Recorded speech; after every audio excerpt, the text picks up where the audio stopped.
Mesdames, Messieurs, je m'en vais vous donner lecture du texte liminaire des 25 candidats regroupés autour de ce collectif sur les 27 qu'on était initialement, y compris le candidat sortant. Le collectif des 25 candidats de l'opposition, C25, saisit l'opportunité de cette rencontre pour souhaiter à la presse ses vœux à l'occasion de ce nouvel an. Ces vœux sont d'autant plus ardents qu'en ces heures cruciales que traverse notre pays, le Sénégal, la presse demeure un acteur essentiel, l'un des rares à encore rester debout face à l'effondrement généralisé de tous les pouvoirs et à leur soumission au projet du président de la République. Depuis quelques années, se dévoilent sous nos yeux les différentes séquences d'un plan machiavélique conçu aux seules fins de donner à Macky Sall un improbable second mandat. La mise à l'écart programmée de challengers sérieux à la présidentielle de 2019 fut un des premiers jalons de cette aventure dangereuse. Le procès Khalifa Sall apparaît sous ses yeux, aux yeux de tous les Sénégalais, comme une tentative de mise à mort politique d'un adversaire craint et redouté. De même, aucun compatriote ni observateur étranger ne doute que la modification de certaines dispositions du code électoral vise rien moins qu'à écarter Karim Meïssa Wade. Le prétexte fallacieux de l'application des dispositions de la CEDEAO relatives à la carte d'identité biométrique a permis à Macky Sall, avec la complicité de ses différents ministres de l'Intérieur, d'organiser une anarchie totale, tant dans la confection que la distribution des cartes d'électeurs. La liste est inépuisable des manquements graves, délibérément organisés pour permettre au pouvoir de passer à une autre séquence fatidique à la démocratie sénégalaise. Au passage, on relèvera le rôle peu glorieux joué par le Conseil constitutionnel à l'occasion des élections législatives, en accédant aux différentes requêtes du gouvernement, ce qui lui facilitera la réalisation de son plan consistant à opérer un hold-up sur les dites élections. On se souviendra en effet que sans enquête préalable visant à situer les responsabilités quant au retard relevé dans la livraison des cartes d'identité CEDEAO, le Conseil constitutionnel a, d'une part, validé le vote avec les anciennes cartes, tout comme avec les nouvelles cartes CEDEAO. D'autre part, accepté et validé la modification des dispositions du code électoral par voie réglementaire pour permettre à un électeur de choisir 5 bulletins au moins sur l'ensemble des listes en compétition. Tiens, on remarque que vous avez dit 5.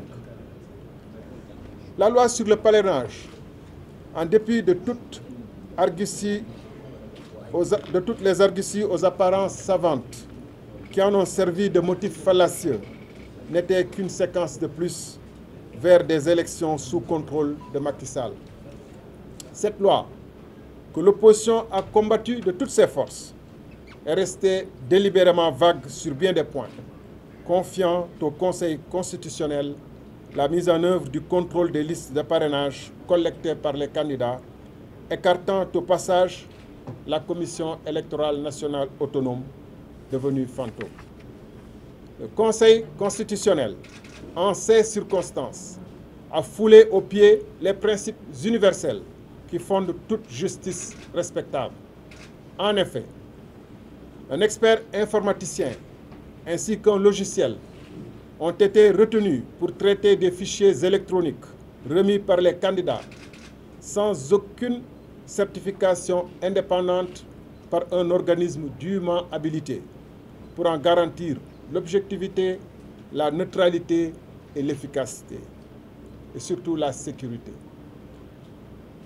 Le fichier de référence servant à invalider les parrainages est inconnu des candidats et de leurs représentants.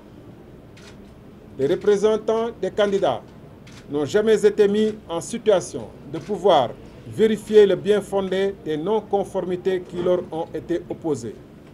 Par exemple, en disposant d'un terminal approprié qui leur permettrait de suivre le traitement opéré.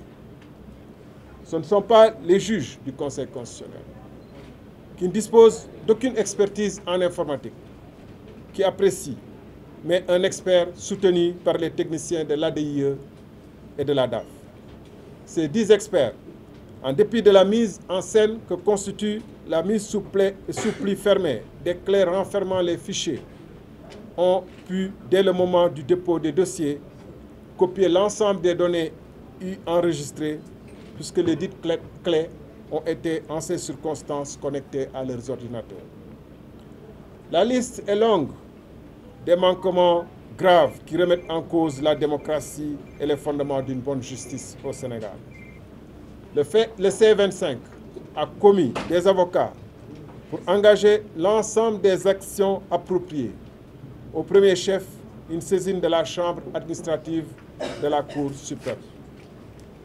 Mais cette lutte ne saurait se limiter au seul terrain judiciaire, car c'est d'une noire et opaque nuit de dictature que Macky Sall veut couvrir sur le Sénégal, embastillant ou exilant qui lui déplaît, modifiant les dispositions substantielles du Code pour rompre l'équilibre des candidats.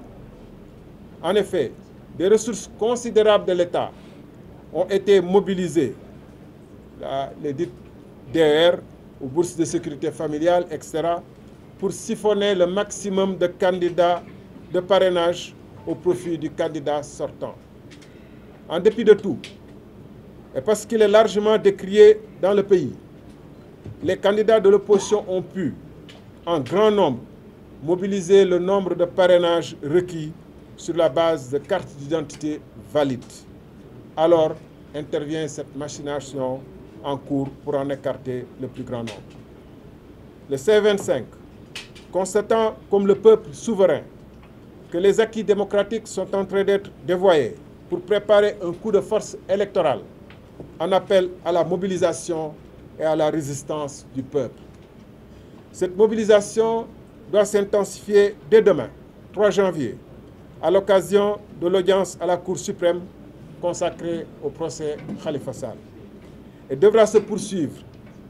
Et le C25 invite ses membres à se joindre à la manifestation prévue par le One Million March de vendredi. Enfin, le C25 organisera une marche le mardi 8 à 15 h, suivant un itinéraire qui reste à communiquer.